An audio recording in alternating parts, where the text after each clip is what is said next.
with another level of library orientation. We're calling it going deeper with library sources.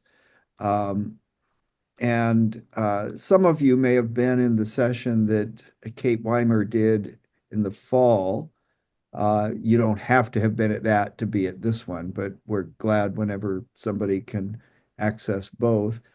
Kate is our reference librarian for the seminary, among other departments at the university, which she can explain. But we offer this in particular for you all who are doing in your first year, and in particular, the second semester of your first year, where, as you know, with your project portfolio assignment this semester, is it shifts to bibliographic research. You know, in the fall, you had it was more on qualitative research using the focus group approach with your discovery workshop and interviews, that sort of thing. So we want you to think of it that way. The different types of research you're doing for this. In the fall, it wasn't just a wacky workshop you had to do. It was a structured way of doing qualitative research. So you are learning different modalities as you go. But this semester, it shifts to what for many of you may be a little bit more familiar territory, where you're accessing books and articles and print resources to read and research and pull together to formulate that topic exploration essay. All right, so that's where you dig into like the biblical and theological, contextual, historical foundations of your NPO. All right. So that is primarily a bibliographic exercise. So we want to provide you support as you engage in that. And that's why Kate is here. So she has begun a recording of this that she'll make available to you as well as any others who missed the session. And I'll turn it over to Kate. Excellent. Thank you so much, Cliff. Y'all, I look forward to this workshop every year. This is one of the favorite workshops that I teach. And don't tell my other departments, but the seminary is maybe my favorite department to work with. So we're happy. I'm happy today. I'm going to share screen. So give me a moment here. So that always makes my Zoom settings go a little crazy. Can someone give me a thumbs up if you can see going deeper with library resources? Yes, excellent. Okay. Well, welcome, welcome. I'm thrilled you're here. As Cliff said, this is a part 2 workshop that follows on the orientation that I did last fall. You don't need to have been there, but this workshop does assume some familiarity with library tools. If in the process of watching this workshop or as we're going through things, you go, oh, I think I'm missing something, I don't know how to do that, or I would like more help with that. I want to start right now by saying absolutely anything like that, please make a one-on-one appointment with me. I'll talk about that at the end of the presentation, how you can do that. But I would love to sit with you in Zoom, or if you happen to be local enough to come into my office, and let's go through all of those tools and those techniques. Even for folks that have done this before, that are comfortable with libraries, there's always like one other thing maybe that is useful, or let's just get you that refresher, or even introduce you to the weirdness of the George Fox system compared to systems you may have used elsewhere. So that's my caveat. Let's jump in here. As Cliff said, my name is Kate Weimer. I have a master's degree in library and information science, which makes me a faculty member here at George Fox University. I support the Portland Seminary and the Undergraduate School of Theology. I also cover the College of Business and the Undergraduate Social Sciences. So a lot of the questions that y'all are asking in your portfolios, they actually do tend to branch out because of that ministry and leadership focus. They touch on elements of organizational effectiveness from that business research pool, or social work, or psychology, or education. And so I like to think that I'm very well positioned for y'all's questions. You challenge me to be interdisciplinary within the areas I focus on. I do not work alone. I am part of a team of 4 research and instruction librarians. You can see my fabulous teammates on the screen here. Dustin Kelly at the top, the university archivist, and also our librarian for undergraduate humanities. In the middle, Zach McNay, our health sciences librarian, and at the bottom, Robin Ashford, who mostly supports our adult degree programs online, as well as several of our graduate programs in counseling and social work. All four of us are fully degreed, fully credentialed faculty librarians. We are not subject experts. So although I am the most familiar with the seminary, your assignments, what you're working on right now, your faculty members, and the expectations of your research, and with the tools, because I'm the one that manages, purchases, troubleshoots those. If you can't get a hold of me, I want to encourage you to consider reaching out to my teammates, because we are all really, really good at doing this research thing. And even if they're kind of like, oh, I don't know about that particular question, they are experts in using our systems, informing research questions, and thinking about how information fits together. In addition, if you get through this workshop and you're like, none of Kate's explanations made sense, I don't like the way she thinks about this, I also encourage you to consider talking to one of my teammates, because we all take a slightly different approach to doing research and to explaining it. So if that might be useful to you, please don't hesitate to reach out and get another perspective. I do like to throw up on the screen, I exist outside of this Zoom box. So I gave you a picture of my husband and I out at the coast. That's me teaching in our undergraduate programs. And then I also do research. So that was one of my late nights this last winter, trying to get some peer review done. So I also gave you a picture on the screen of Research Ready. So that lovely little compass is how we think about research skills here at the library. It's the framework for how we teach. So just a little bit of a peek under the hood. My goal is that every student who graduates from the university, whether they're an undergraduate or a graduate student, possesses these 4 skills with information, and specifically possesses them with an eye toward the virtues of our faith. So I want you to question with a posture of courage and of wonder. I want you to search strategically, again, engaging wonder and trying to be curious, and then being persistent, because it is a long slog sometimes to do research. I want you to evaluate resources with good discernment. And I want you to apply that information in ways that develop your community, progress the kingdom, serve the Lord. And all of those, again, take discernment and courage. So that's a little bit about who we are and what we do. Today's plan, we're going to talk very, very briefly about scholarship as a conversation, because I think that framework and some of the nuances that I like to focus on really can help us to be a good foundation for the skills we're going to talk about today. We're going to talk about tones and types of that conversation, specifically looking at the idea of scholarly, trade, and popular as categories within sources, as well as primary, secondary, and tertiary. Then we're going to jump into the actual, how do I do this thing? 3 very practical hands-on tips to help you go a little bit further with your research. And then I'm going to try and leave some time at the end for some hands-on practice here in the Zoom room. And we'll have time for questions at the very end. To that end, I'm going to ask that if I speak too quickly, or my screen cuts out, or you don't see something you need me to repeat, please interrupt me and let me know. If you have a more substantial question, though, if you will either pop it in the chat for me or hold on to it until the end, that way my stream stays focused and I don't go off on rabbit trails. Librarian problems, we are super prone to being like, oh, that's a really cool thing, let's go talk about that, and then we don't get to the rest of the plan. All right, scholarship is conversation. Here's my thing. I've mentioned I work with students from undergrad all the way up to the graduate level, and I have found at all levels, there is this weird thing that we do, and I do this. When I think about research, it's sort of a thing that other people do. I give it almost a pedestal of the exalted research. And the researchers, whoever they are, they must be super intelligent and they do things, and I am not among them. There's a separation in my mind that's sort of there. And that's not true, right? Or at least I would hope that we're moving to a reality where that's not true. Scholarship does have conventions. Scholarship does have forms. There is authority for sure within scholarship, but at its heart, scholarship should always be a conversation. It is scholars, and that definition includes a whole host of people, discussing with each other and developing new ideas. So that's helpful in a couple of ways. One, I want to urge you to remember that just like a conversation, the point is not necessarily to be right or to be on top or to gather power. In a conversation, I'm seeking to understand somebody. I'm seeking to be in community or communion with somebody else. in scholarship, we are also seeking understanding together.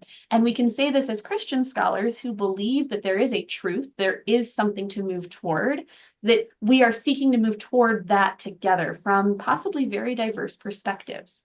So as we're holding that in mind, and we're thinking about how articles and books and other forms, other artifacts of scholarship interface and interact, you start to see those rhythms where somebody says, I have this idea, or maybe even, I have questions. This doesn't fit for me. This doesn't seem right. I'm not sure this is correct. And they make a case and they state that.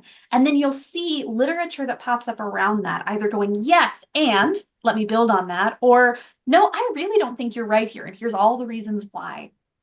Because of that, one, again, healthy ways of thinking about scholarship and communication, but also all of our scholarship is networked together, right? And so then our role as the bibliographic researcher, someone trying to kind of capture that conversation, is to almost be the fly on the wall as you're starting out and listening to the conversation. And then what you're going to do with that in your assignments and your essays is say, okay, so this topic has been in conversation for this long, and here are kind of the ideas and the people who have been floating it around. And like, in some ways, it's almost, I think about going to like a church potluck and the download in the car afterwards, like, oh, I was sitting with so-and-so, and man, she really has strong opinions about XYZ. So you're kind of sharing that landscape, sharing that conversation. I hope that's helpful to you. If not, that's okay. You can leave that alone. But again, this is sort of the foundation, this idea of our literature is speaking to itself. It is representative of the scholars pushing their ideas against each other and trying to seek understanding together. So with that in mind, I want you to think about the types of conversations and the types of even speaking that you encounter in daily life, right? So I've got some pictures on the screen to give you some examples.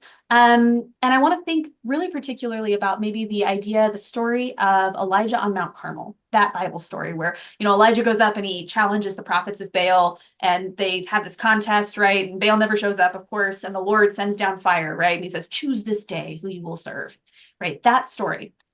That story might come up in my context in a couple of ways. I'm a Sunday school teacher at my church, so like I might come across that story in my curriculum for my Sunday school kids. I like the second graders are some of my favorites to work with. We get to use the fuzzy felt apostles. So like I might make a little mountain on the board and I'm going to put fuzzy felt Elijah up there and we're going to talk about this story, right? And I'm going to give them the basics. Who was Elijah? There was a king and a queen and they maybe weren't doing what we were supposed to do. We're not going to get too deep into who Baal is. He's another god. He was bad. We don't like him, right? We're not going to get into it because they're second graders. Some other things we might not get into, right? The scripture itself actually describes some rather violent things that the prophets of Baal do in this attempt to get his attention. They cut themselves, they yell, they do all these things. Elijah throws some shade and, there's a little bathroom humor in there. I'm not talking about that in my second grade classroom because that's how I get, emails from parents going, Kate, I heard about some nightmares after Sunday school this week. Let's talk about that, right? So like we leave that out. I'm also not about to sit down with second graders and talk about the exegetical whatevers of expressions of Baal in this particular part of Samaria during this time period. One, because they have no context for it, and two, because that's the quickest way to have like absolute chaos in my classroom as they glaze over and get super bored. So, okay, we understand that. I'm going to focus on the themes as well. My conversation is going to be more about like, what do we learn about this? What can Elijah teach us about being followers of God? What if I were people of Israel watching this? How could I make decisions, right? We're going to focus on those takeaways.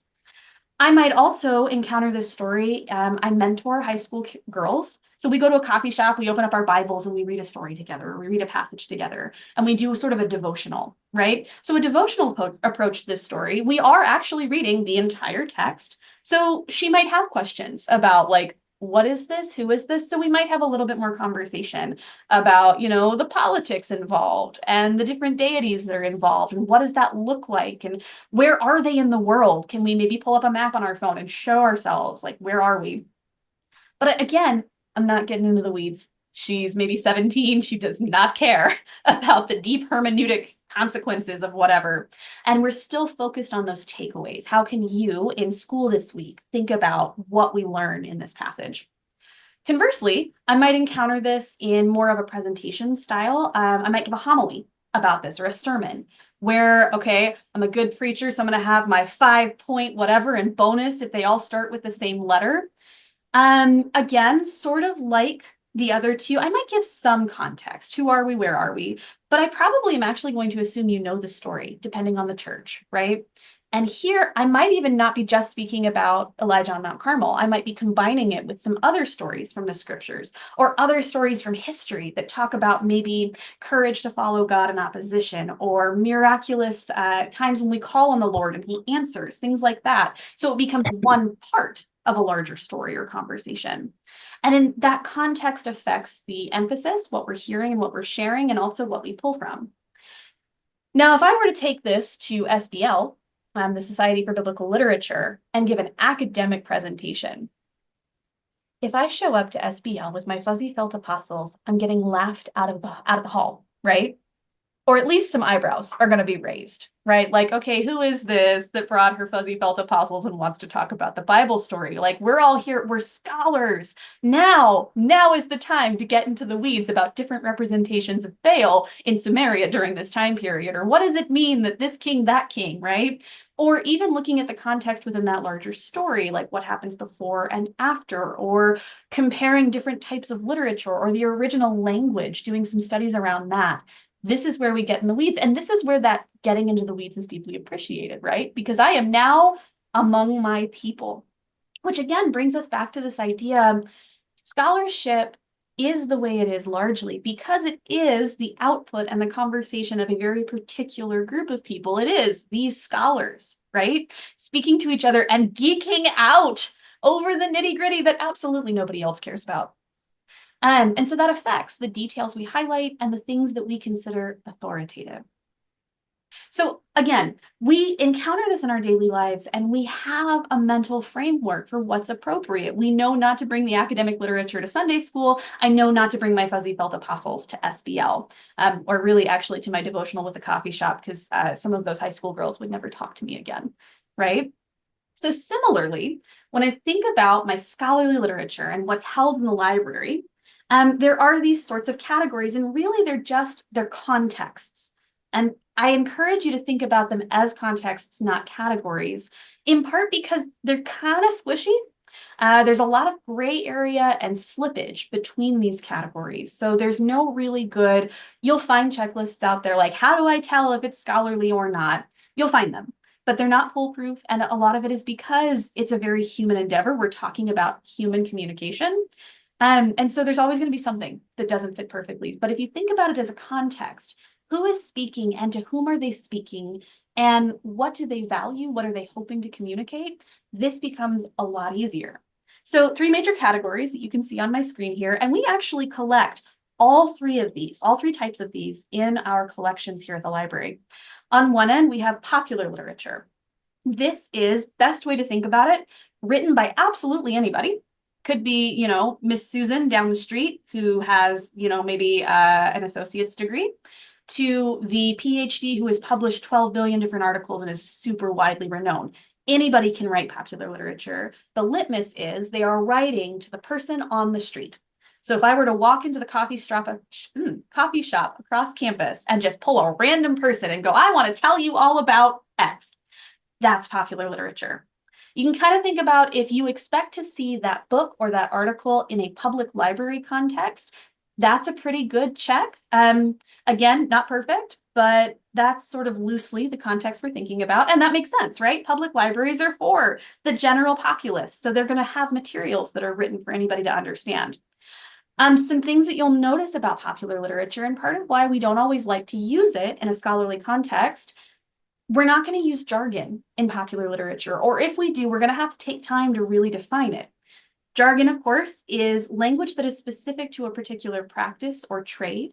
Jargon can be really wonderful. You know, here in the library, we have a ton of jargon, and it's a shortcut, it's a shorthand for me to speak to another professional about something very, very specific. You know, I don't want to just talk about your records. I want to talk about this very specific aspect of this field of this kind of record. And instead of having to say all of that, I can just go, hey, can we talk about the 500 field of your Mark 21s? And that means something to another librarian. Similarly, all of our academic fields have this jargon, these shorthands. You could also think about, sometimes we call it like stained glass language in the church. It's a form of jargon. Can be isolating, can be alienating, can be useful. In the context of popular literature, more often than not, it's alienating unless you take the effort to bring the reader in, right? You're also not going to have that precision because we have to stay up here at this broad level, or we have to take the time to walk someone all the way down to a specific space. So our popular literature can be really, really great in context of the work you're doing. One, to understand what is a popular conception of your topic. If you just want to know, like, hey, what does the average American or the average Western citizen think about, go to your public library and see what books they have on that topic. Really great overview of that. Also can be very helpful in getting your mind around a concept or getting yourself started or oriented, right? Books in particular in this category can be great for just getting a sense of the lay of the land. Okay. Also things that I'm going to recommend to friends. So if I'm doing my research, I'm really excited about it, but I want someone else to read it, I'm more likely to recommend a popular book or a popular article than I am something from one of these other categories. Okay, so on the other end of the spectrum, we have our scholarly literature. And again, this is the output of a very particular community. So it's written by scholars to other scholars. And again, that's the marker I'm usually looking for. This is where you're going to see peer review show up. This is the question what is peer review? What does that mean? Is it peer reviewed? Peer review is great. Peer review in and of itself is not actually virtuous. It's a good checklist item for looking for scholarly literature because it is a thing that the academic community does. In its essence, what peer review is, I write an article and it goes to an editor. So it carries my authority. You know, I told you I've been a librarian for this long. I have these degrees, whatever else. Okay, cool. Here's my thing. And the editor goes, yeah, that checks out. In a popular work, that's often all that's needed, right? So then the final work carries my authority, the authority of the editor, and maybe the authority of the press, right? Was it a good publisher? In academia, we said, you know, I'd like a little bit more control over that. We want to be a little more collaborative with each other. So I write the article, I send it off to the editor. They go, yeah, okay, this seems good. We want to include this. And then they identify my peers in my field. So in my case, and the research that I do, it's usually other research and instruction librarians writing about information literacy, which is my field. They read my article, they check my method. They ask me questions about, hey, I don't think you supported this well enough. Can you tell me more? Or have you considered, you made this really great argument, but I know about this other piece of literature that I don't think you've considered. You should work that into this, right? And I get all that feedback and I work it into my draft again and I send it back to the editor. So by the time that's done, there's a little bit of a sense that like, hey, my field says I did this right. They may not agree with me, but they at least believe that I have been advised and it's been seen by more eyes. It carries my authority, the authority of the editor and the publication, but also the authority of those other experts. This is why we love it, right? It's a really great on the tin. This is probably good scholarly literature. Peer review is also ridiculously slow. I had 2 articles come out this last fall. One of them was peer reviewed, the other was not. They came out within about 2 weeks of each other. The non-peer reviewed article I wrote this past summer. So it was like 2 months to publication. The peer-reviewed article I wrote 2.5 years ago about an event I had done 6 months prior to submitting the manuscript. So the final thing that came out this fall was actually by that point now 3 years old. Now, if I'm thinking in terms of ideas and theory and all of that, that's not such a big deal, right? Because the theory doesn't change that quickly. But if I'm thinking in terms of, hey, COVID has hit and I'm a manager and I'm trying to think of the best practices, or I'm a pastor and I'm seeing this rising trend in my church and my community, I suspect it's something that's happening regionally, and I need something that responds to that specifically. Well, peer review is not going to help you so much, right? Because we're going to be at least 6 months from that new thing that happened yesterday being represented in that literature just because it's so slow. So that's something to think about. I love peer review. Again, it can be a great marker of authority, but I often will push back when students ask me, like, I only want to see peer review. Are you sure? And are you aware that you're going to be missing some of this practical, hands-on, super responsive literature as well? So where do we go to find that, where it's still authoritative, but it's really more about practitioners? That's this middle context, this trade publication. Trade publications are written by practitioners to practitioners, and this is the squishiest of the three contexts. Like, it bleeds over completely both ways. So there's a lot of trade publications that really read like popular publications and several that look like scholarly. And honestly, I have been in rooms with faculty on campus where I do an exercise. I'll do it next week with our business students, where we'll just go like, here's a journal. What do we think this is? And I have one, I'm like, I think it's trade. And the faculty member goes, yeah, I really would call that scholarly. And we just disagree honestly, right? Why is that? Well, because a practitioner can be a scholar, right? So they can be using a lot of academic jargon, a lot of theory in their publication. Or they might even be saying like, okay, I'm writing to practitioners, but I'm aware that my practitioners are kind of just the average person on the street. They may not have a ton of industry knowledge or scholarly knowledge, so it can read more like public or popular literature. So it's often mistaken for those other types of sources. Authority here. So we talked a little bit about authority in like scholarship, right? We have these markers. Did you do it right? Do your peers think it works? Do you have the credentials and the learning? In trade, it's almost entirely about experience. So if you think about books, again, they can be a really good example here. Books written by ministers who have been practicing a while. Like, think about those big names that probably come right to the top of your mind. Why do they have authority? Well, because we're aware that they've been practicing, they've been ministering, or they've been doing this other thing. They've been leading a nonprofit for this long, and we know they have experience to back up their assertions, right? Pardon me, let me get my screen moved here. Trade literature is where I want to look for those quick things too. So my business students in particular, I push them very heavily into trade because it pivots on a dime and it's going to keep up with the fast moving pace of the business world. So for those of you who are looking more at a nonprofit organizational effectiveness piece, something that's really responsive and reactive, trade may be a really great place for you to be looking. Okay, that was a lot of me talking. I want to take a moment and maybe do a check-in. So we're going to do like we did with our number check-in. In the chat, I would like you to give me your best answer, which context you think you would use to answer this question. And I'm going to ask you to do this as a waterfall. So you're going to type your answer. I'm going to count to 3, and then we're all going to hit enter at once, so they all come through at once. Make sense?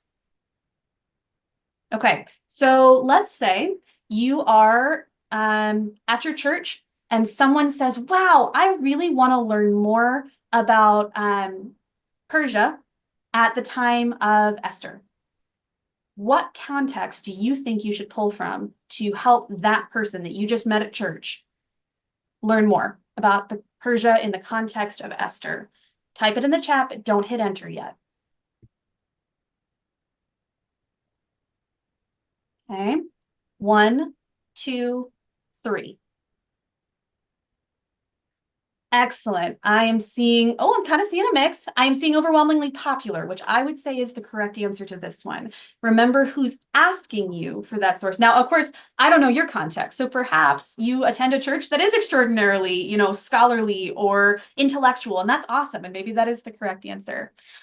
Trade could be if that person at your church is a fellow practitioner and asking.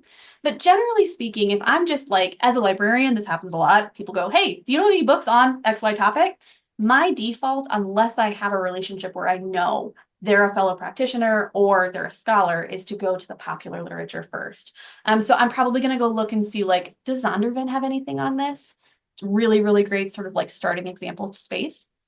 Okay, what about, let's try this one. You are a pastor in a medium-sized church, and you are wanting to develop a new program to enhance prayer practices in your congregation. You're a pastor in a medium-sized church. You want to enhance prayer practices in your congregation. Pop your answer in the chat, but hold on.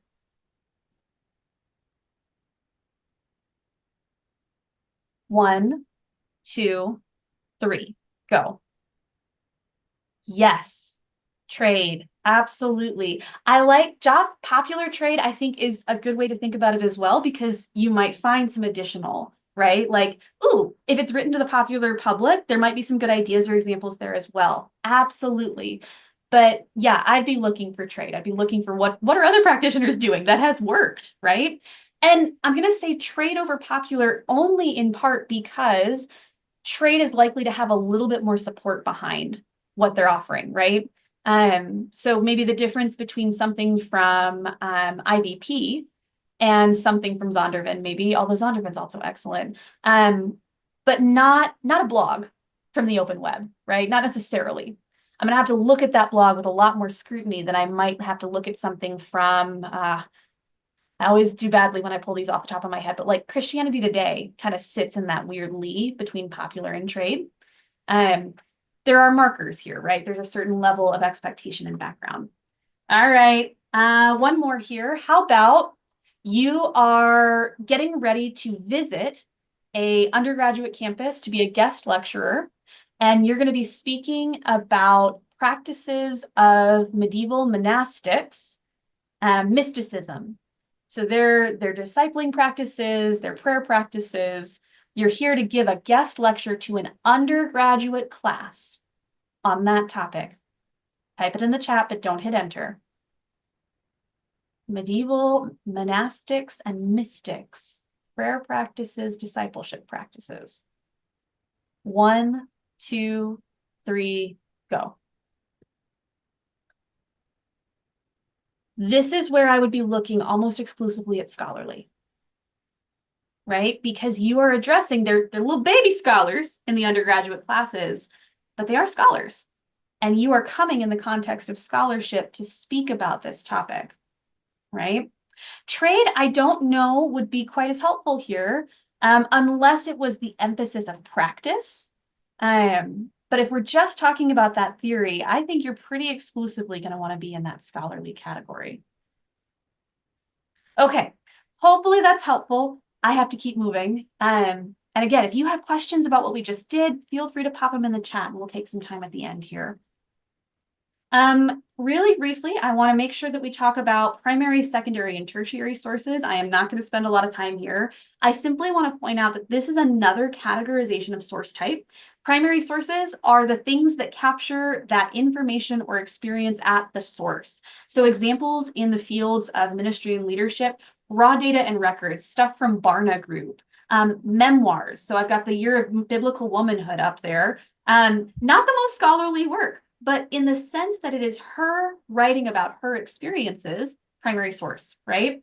I think I also have something from Luther up there. So historical documents tend to be thought of as primary source. Your secondary sources comment on, collate, or analyze those primary sources. So they're all in relation to each other, right?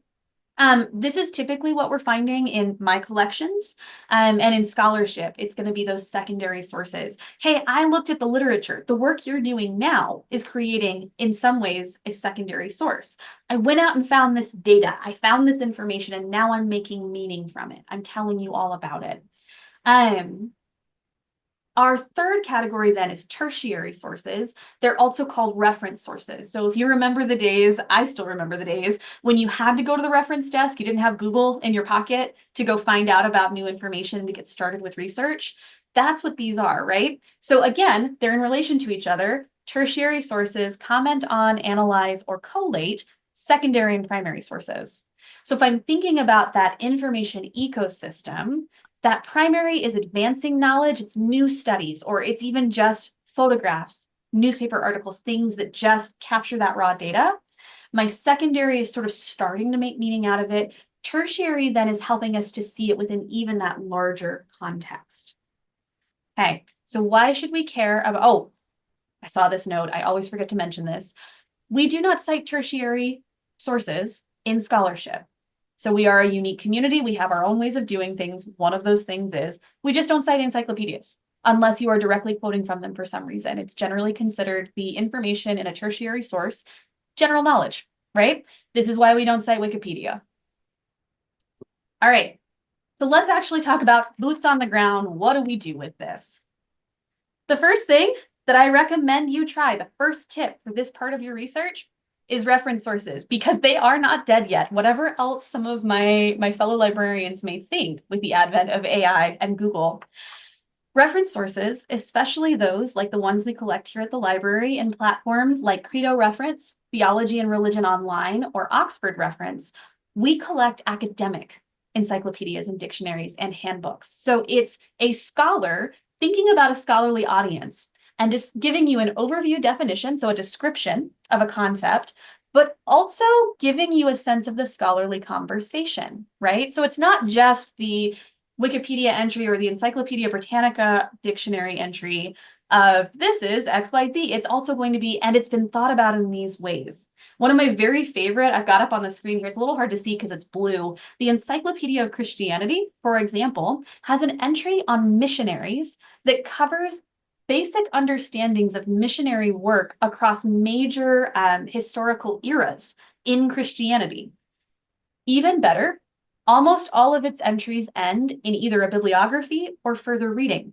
So our reference entries are good not just for getting an overview, not just for kind of getting our ideas around what we're doing, but also for finding more. And if it's a good source, if it's an excellent academic resource, finding those recommended top voices in the field, right? So I love reference tools for this part of your research project. You can find them in a couple of ways at the library. So if you're looking at your project portfolio research guide, I will make sure there's a link to that at the end of the session, but it's in all of your resources from the program. If you go to preliminary research and reference, that tab, I have given you links to all of those online platforms. In the last year and a half, we have doubled our online research tools, things that previously were not available online as ebooks. We are now, thankfully, finally able to offer. What's cool about that is those are searchable. So for example, Theology and Religion Online, you don't just have to browse to a single encyclopedia. You can search the entire platform and it will get you results from the Anchor Yale Bible Dictionary, the Encyclopedia of Christianity, and several other highly recommended scholarly monographs. I love that. You can also search Library Search Primo. And again, if you're not comfortable or you don't know what that means, come see me, we'll talk. Along the side of your results in a search like that, you have the resource type filter. You have the option to limit that to reference entries. So that's another way to get at those.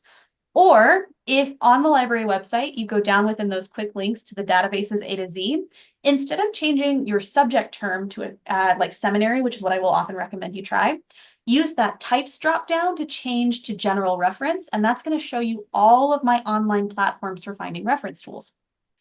Okay, so that's thing number one you can do. Thing number two, I want to make sure you know about subject terms. Okay, so it's a little bit of a joke. Librarians were hipsters before it was cool. Back in the day, 1876, the American Public Library Association is founded, and this is the beginning of library as a movement in the United States, at least. It's 1876. We have no computers, at least none that do the things that we do now, but we still have to make sure somehow that information is organized in a consistent manner, and ideally in a manner that somebody who goes to a library in New York and somebody who goes to a library in Boston or Colorado can have a similar experience in searching for information, right? So we developed controlled vocabularies. You don't have to remember that they're called that. You just have to remember that librarians are nerds who like to describe things and put them into categories. What's cool about that is when the internet revolution happened, librarians were like, oh, hey, that's nifty. I'm just going to make my existing system even better.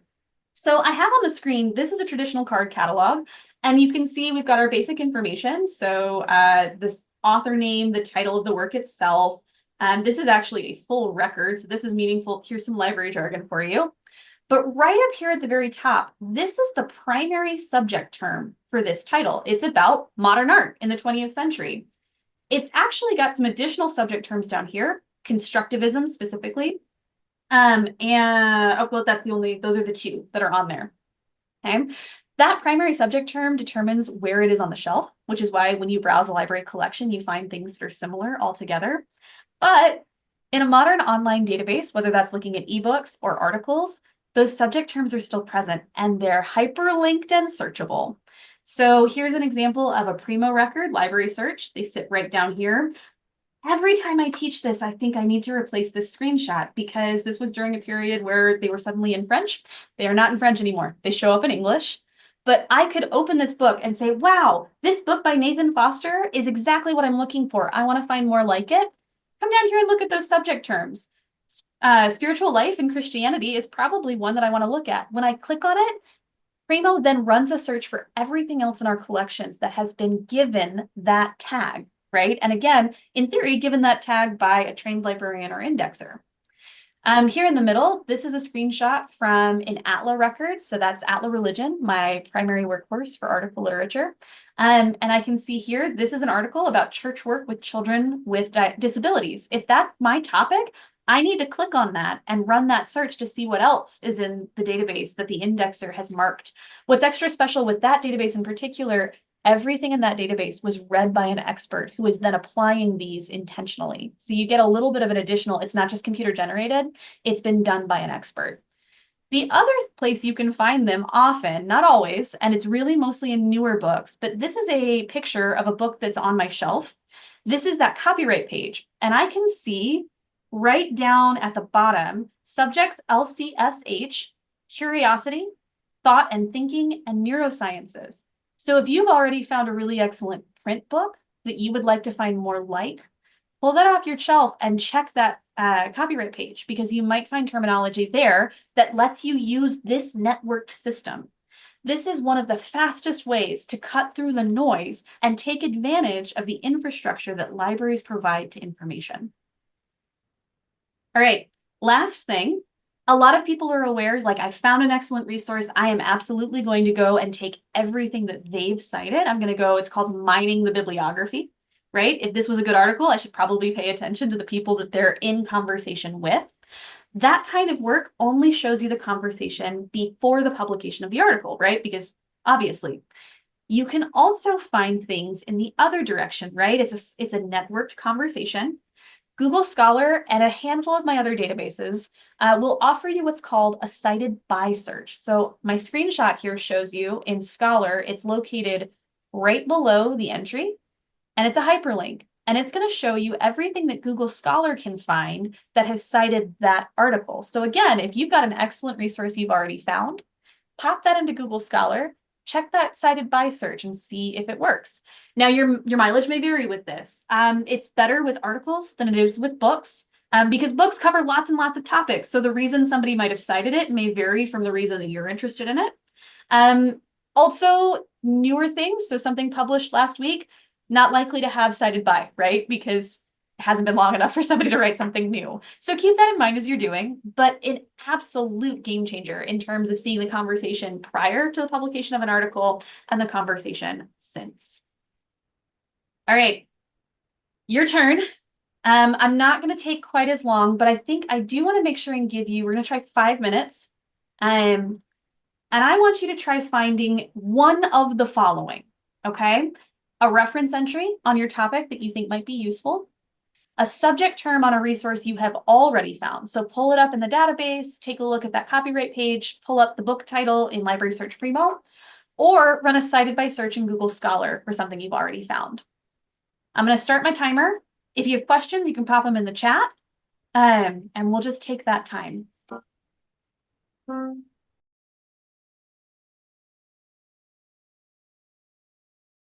Because they are all about resources.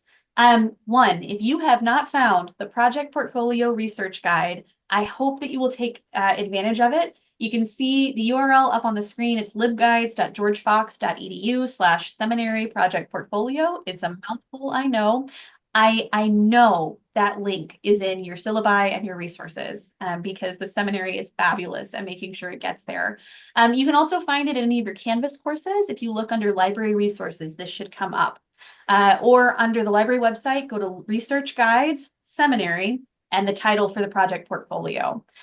Anything I talk about in a workshop, anything I think might be useful, anything I get lots of questions about from you or your cohort, I try to represent here. It also has my contact information and other ways to reach out to the library. To which end, I hope you will get in touch with me with whatever questions you have.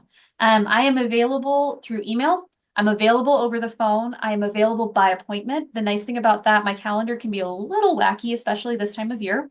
If you make an appointment, you guarantee I am available and here to answer your questions. The other nice thing about an appointment, if we do it over Zoom, is then we can like talk explicitly about what you're doing, but also we can share screen and I can maybe see, oh, wow, yeah. And we can either go where I drive and you watch, or you watch and I drive, and I'm just here to help be, a second pair of eyes or a little bit of additional expertise. So I love that for y'all. Um, Please let me know. You've hit a snag and you want to find more. You found something excellent. You want to see more like that. You can't find anything. You found way too much. All really great reasons to reach out. Also, if you're not sure if I'm the person who helps or you're worried that you might be taking up too much of my time, send me the question anyway, please. My job is to be here primarily for students and student questions. That is the bread and butter of my work. It is my joy. And the seminary in particular, my load is balanced. Y'all take up the majority of my load in terms of that work. You are never asking too many questions. And if we ever get close to that space, I promise to tell you gently and kindly. I've been doing library work for 13 years. I've only had to do that twice, and it was never in a context that's come up here at this university. So all of that contact information is there. And that's where I'm going to stop. I'm going to stop sharing and I'm going to stop the recording.